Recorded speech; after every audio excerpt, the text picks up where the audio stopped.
When people talk about critical infrastructure, they usually mean bridges, power grids, or hospitals. But in my world, infrastructure meant firewalls, access logs, and cryptographic keys, the invisible arteries that keep an entire corporation alive. My name is Daniel Mercer, Senior Cybersecurity Specialist at CitraCorp, one of the largest multinational financial firms on the East Coast. I had been with the company for nearly 8 years, building a career that was equal parts pride and obsession. I wasn't the guy who just clocked in. I was the one called at 3 in the morning when the network blinked in a way no one else could interpret. My colleagues said I had an intuition for threats, a knack for reading the language of packets and logs like others read body language. They weren't wrong. I had personally stopped at least 5 serious breaches over my tenure, including one that could have compromised over 2 million client accounts. For that, I was quietly handed a bonus check and a firm handshake, the corporate equivalent of a pat on the head. But I didn't work for applause. I worked because I believed in the integrity of our systems and, in some way, my own. The first sign that something was off came on a rainy Thursday evening in March. We'd just completed a system-wide update for our fraud detection network, and I was combing through routine logs when I noticed a series of unusual access requests. They were subtle, spread across multiple servers, using credentials from different departments. It looked like someone had been quietly mapping our environment, probing for weaknesses. I flagged it for review, created a secure archive of the logs, and sent a report to my direct supervisor, Elaine Hughes. Normally, this would lead to a meeting, a risk assessment, and maybe a late-night pizza while my team dug deeper. But this time, Elaine's reply was unsettlingly terse. Noted. No further action needed. I tried to ignore the unease crawling up my spine, chalking it up to post-deployment exhaustion. But by the weekend, I knew this wasn't nothing. There were gaps, deliberate gaps, in our audit trails. Someone was trying to erase their tracks, and they weren't an amateur. In my gut, I felt the weight of an approaching storm. The storm arrived faster than I expected. Monday morning began like any other. Coffee in hand, headphones on, staring at an endless stream of code and alerts. At 10:17 a.m., my badge stopped working. It wasn't a glitch. I stood in front of the access control door to the Security Operations Center, swiping the card again and again, feeling a cold dread settle in my stomach. A minute later, 2 men from corporate security appeared, flanking me like I'd just been caught stealing trade secrets. "Mr. Mercer, you'll need to come with us," one of them said, his voice rehearsed, deliberately neutral.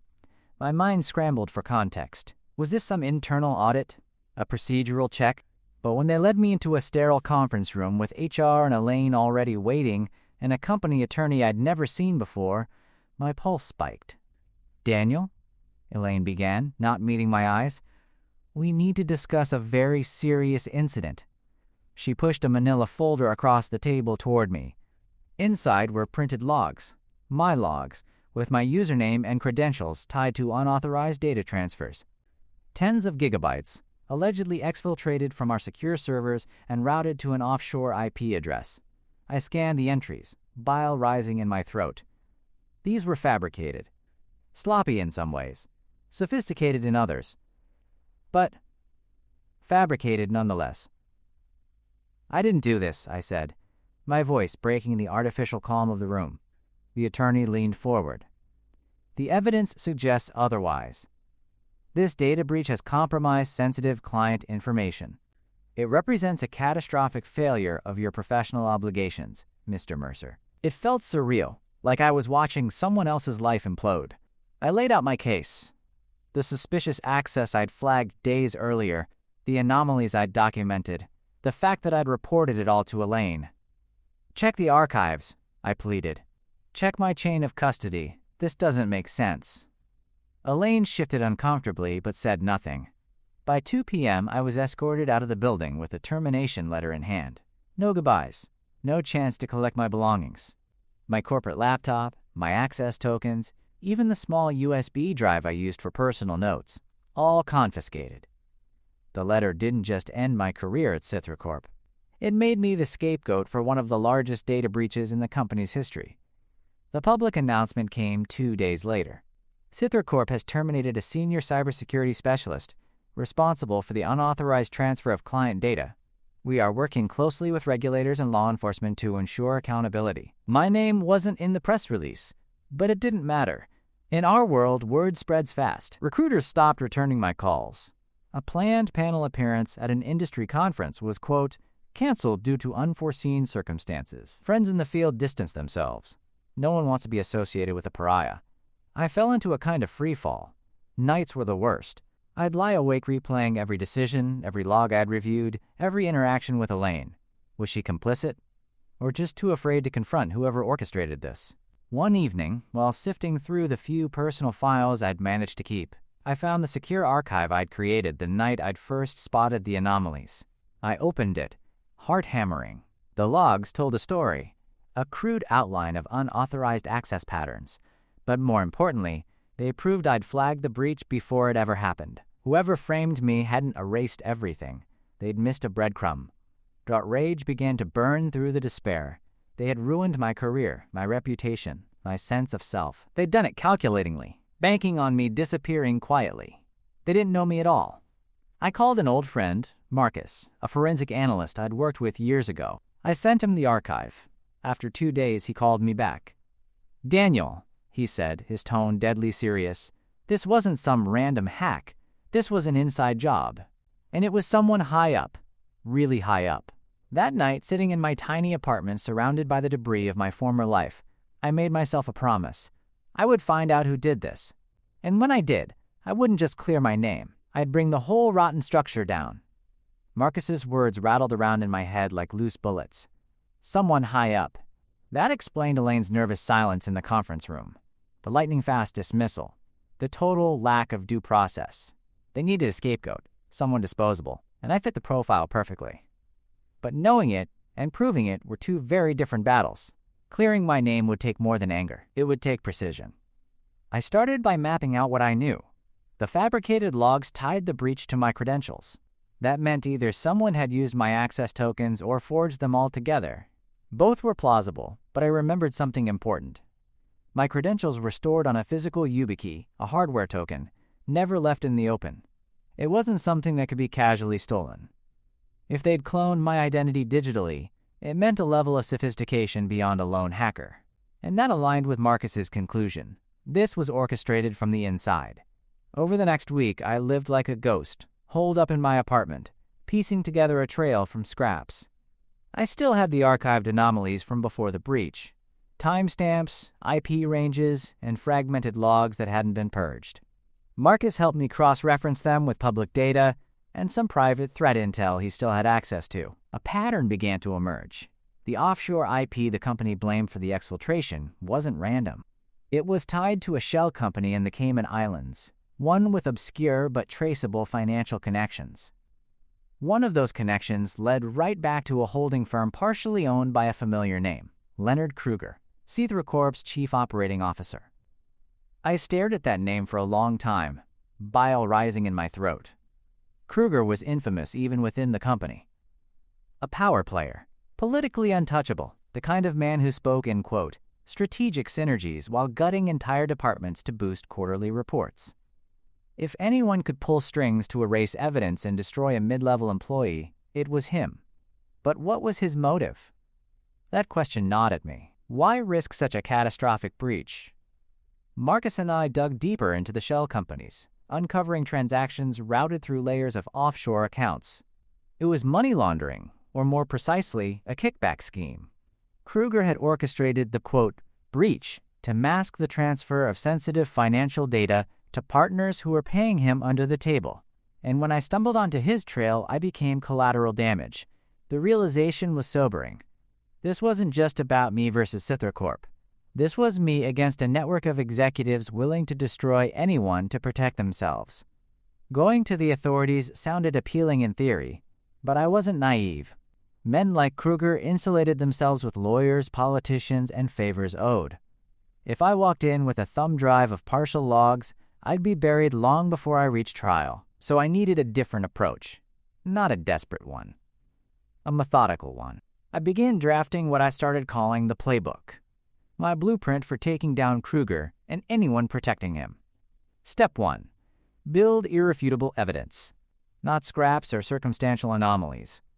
I needed full chain data, access logs, financial ledgers, emails, the kind of material regulators and journalists salivate over. Step 2. Secure allies who wouldn't flinch when the hammer dropped. I had Marcus, but I'd need more. Step 3. Plan the release. Not to one channel, but multiple, ensuring that even if Kruger tried to suppress it, the information would flood out faster than he could contain it. Through discreet calls, I reconnected with a few former colleagues, people I trusted who had quietly left CithraCorp, many of them burned by its ruthless politics. One of them, Aisha Patel, had been a network engineer on my team before she quit after a brutal restructuring. She still had contacts inside. "Daniel, if you're going after Kruger, you need more than logs," she warned me over an encrypted call. "You need proof of intent, emails, voice messages, directives. Otherwise, they'll just call it a rogue employee cover-up." She was right. And Aisha had a way in. Her friend in IT support still had back-end access to archived communications for senior executives. If we could discreetly retrieve Kruger's email records from the weeks before and after the breach, I might get the smoking gun. Every step felt like walking a tightrope. If Kruger even suspected I was digging, he'd make sure I disappeared figuratively, or worse. But I couldn't stop. The more I learned, the more it became about justice, not just revenge. This wasn't one corrupt man. It was a rot in the entire boardroom. I spent sleepless nights building secure channels, encrypting everything across multiple layers, and disguising my digital footprint. Marcus joked I was running a one-man intelligence agency. In some ways I was. One night, Aisha sent me a single chilling line of text. "Got something." Attached was a fragment of an email thread between Kruger and an external, quote, consultant. In it, Kruger used corporate doublespeak to confirm the transfer window for sensitive data sets and referenced, quote, compensations in line with our arrangement. It wasn't ironclad on its own, but combined with the shell company findings, it painted a damning picture. That's when I knew. I had enough to pull the thread. I just needed to decide how hard to yank and where to make it unravel. This was no longer about getting my job back. It was about burning down the entire rotten structure and watching those who had framed me squirm as their empire crumbled. There's a quiet kind of madness that sets in when you dedicate yourself to dismantling the people who destroyed you. Every action becomes deliberate. Every thought filtered through a single, burning question: will this bring them down? I wasn't Daniel Mercer, the mid-level security engineer, anymore. I had become the architect of their undoing.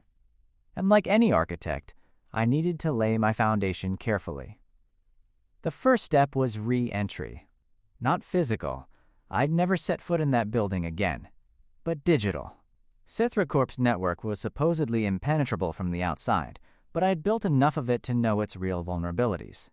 They were arrogant, always prioritizing appearance over substance, leaving outdated authentication tunnels for emergency remote access that were rarely patched. Using tools Marcus and I refined over weeks, I slipped through one of those tunnels, carefully spoofing internal network traffic until I was operating from an invisible corner of their infrastructure. It felt surreal, logging back into a place I had been exiled from, this time as a ghost haunting their machine. But I wasn't reckless.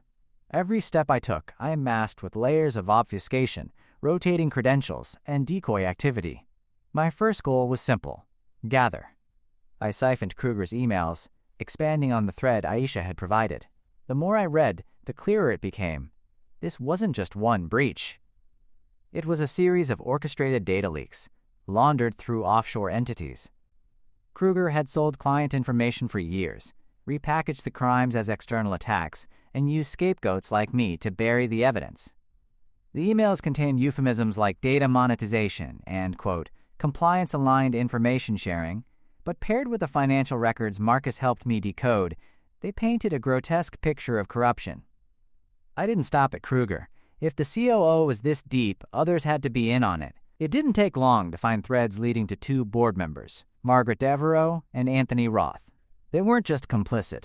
They were beneficiaries, approving, quote, consulting fees from the Cayman shell companies that were nothing more than bribes. The rot ran right to the top. Now came the dangerous part: extraction. Downloading that much data wasn't as simple as dragging it to a folder. CithraCorp's DLP, data loss prevention systems monitored large file transfers obsessively, but they weren't designed to catch low-volume exfiltration over long periods. So I trickled it out, fragment by fragment, encrypting each piece and storing it in a remote zero-knowledge vault that couldn't be traced back to me. It took nearly 3 weeks, each night a tense ritual of transferring just enough to avoid detection. Once I had the evidence, terabytes of logs, emails, payment records, I moved to step 2, securing allies with power. Regulators were too slow, and law enforcement could be bought or delayed. I needed speed and impact. That's where Lydia Chen came in. Lydia was an investigative journalist for The Ledger, a financial publication with a reputation for shredding corporate giants. We'd crossed paths years ago when she interviewed me for a piece on insider threats. Reaching out to her now felt like playing with fire. But if anyone could detonate this, it was Lydia. Our first meeting was in a grimy diner off the interstate, the kind of place with buzzing neon signs and burnt coffee. I handed her an encrypted drive and gave her the barest outline. Lydia, this isn't just one executive. It's systemic. When you see it, you'll understand. She studied me for a long time, then nodded. If this is real, Daniel, they won't just come after me. They'll come after you. Are you ready for that? I didn't even blink. I lost everything already. The next few weeks were agony. Lydia and her team verified the data, cross-referencing it with independent sources. She called me at odd hours, asking for context, explanations of technical logs, insights into Kruger's coded language. Each call felt like progress, but also like tightening a noose, not around my neck, but around theirs. Meanwhile, Marcus helped me prepare for the fallout. We drafted whistleblower filings for the SEC, built automated data drops scheduled to release if anything happened to me, and even arranged secure communication channels with sympathetic regulators. This wasn't just about exposure. It was about making it impossible for Kruger and his allies to suppress the truth. By the time Lydia confirmed her story was ready for publication, I felt a strange calm. All the anger, the fear, the sleepless nights, they'd crystallized into resolve. The article would drop simultaneously with my whistleblower filings, triggering investigations that would rip through Citricorp like a controlled demolition. The night before the launch, I sat alone in my apartment, staring at the encrypted archive on my screen. It struck me how poetic it was. The same skills they'd mocked as paranoid over-engineering had become the weapons of their destruction. I wasn't just clearing my name. I was about to shatter theirs. I sent one last message to Lydia. Do it. When Lydia's article went live, it wasn't a story. It was a detonation. The Ledger published the exposé under the headline, Inside Citricorp, How a Corporate Giant Sold Out Its Clients and Framed Its Own. It wasn't sensationalist fluff. It was an autopsy. Paragraph after paragraph dissected the scheme, the offshore shell companies, the fabricated breaches, the kickbacks funneled to executives, the scapegoats used to shield the guilty. My name appeared not as a disgraced employee, but as a whistleblower who had exposed the rot. Lydia's team didn't hold back. They published the emails, the transaction records, even audio snippets of Kruger's calls that Aisha had managed to retrieve from archived backups. It was irrefutable. By noon, the article had gone viral. Financial analysts were calling it one of the biggest corporate scandals of the decade. News outlets swarmed Citricorp's headquarters. Regulators released official statements announcing investigations. Social media exploded with outrage, clients demanding answers, investors unloading shares in panic. Citricorp stock plummeted nearly 40% in a single day. And then came the boardroom implosion. Kruger tried to hold a press conference, but his carefully rehearsed damage control backfired. A journalist asked him point-blank about his Cayman-linked holding company. He froze, visibly rattled, before muttering something about ongoing legal reviews. That clip played on every news channel for the next week. Margaret Devereaux and Anthony Roth, the other two implicated board members, resigned within 48 hours, citing, quote, personal reasons. It was a hollow gesture. The SEC had already opened formal proceedings against them, and criminal investigations were quietly underway. The real moment of vindication came when I received a call from an unknown number. It was Kruger. Daniel, he began, his voice clipped. You don't know what you've done. I almost laughed. No, Leonard. I know exactly what I've done. You've made enemies you can't begin to comprehend. This isn't over. I leaned back in my chair, savoring the silence that followed. "You're right. It's not over. But this time, it's not my life that's burning down, it's yours." He hung up without another word. It wasn't just about public humiliation. The fallout was institutional. The SEC froze Kruger's assets pending investigation. Federal prosecutors subpoenaed Cithra Corp's internal communications. A class action lawsuit representing millions of affected clients was filed within a week. Kruger and his allies were summoned for closed-door hearings in front of Congress, their polished suits doing little to disguise the stench of desperation. As for me, I had expected some quiet vindication, maybe a footnote in the public conversation. Instead, my name became synonymous with integrity in the cybersecurity field. Former colleagues reached out, apologizing for their silence. Industry leaders offered me roles, consulting gigs, even speaking opportunities at conferences I'd been blacklisted from months earlier. But the most unexpected call came from Elaine Hughes. She sounded shaken, almost pleading.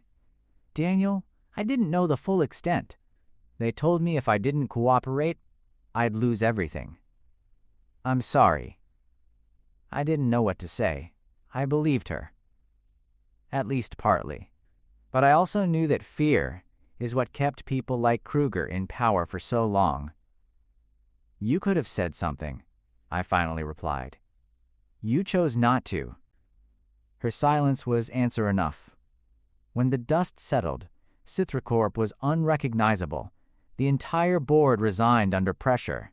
Regulators installed a temporary oversight committee to stabilize operations. Clients withdrew billions in assets, forcing the company to announce a massive restructuring. In less than 2 months, the corporate giant that had once been untouchable was on its knees. On a personal level, the victory felt bittersweet. I had proven my innocence, destroyed the men who had ruined me, and dismantled their corrupt empire. But no one walks through fire without scars. I still woke up some nights replaying the moment those security guards led me out like a criminal.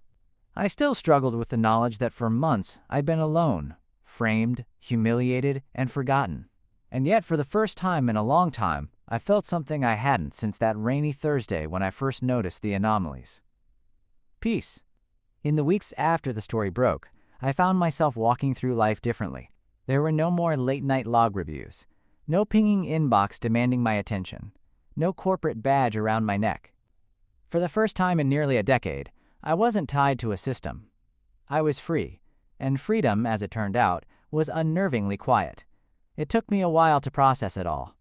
I would sit in the same cramped apartment where I'd once plotted my counterattack and think about how close I'd come to disappearing.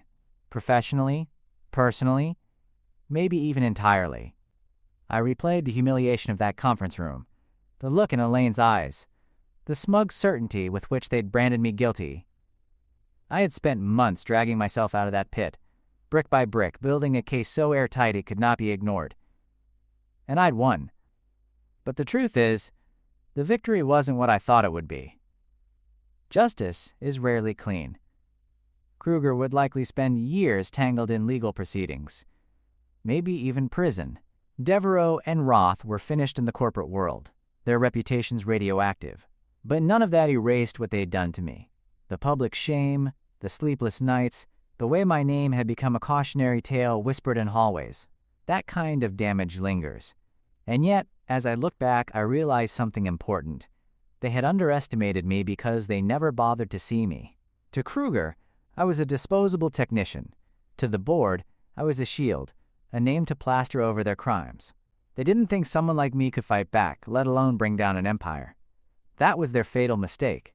The offers from other companies poured in. High salaries, senior titles, consulting roles that would have doubled what I'd earned at Cithra Corp.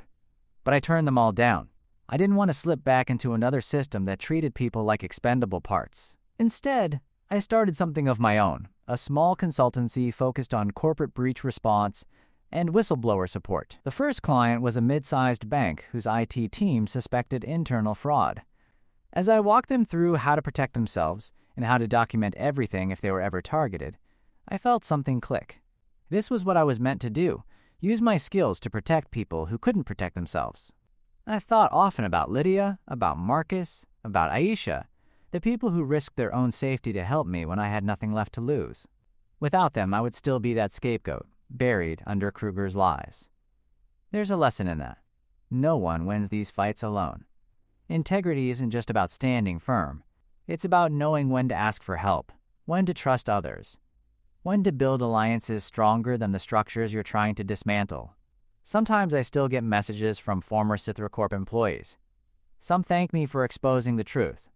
Others admit they'd known something was wrong, but had stayed silent out of fear. I don't blame them anymore. I understand now how fear paralyzes good people, how it allows corruption to fester in boardrooms. But I also know this.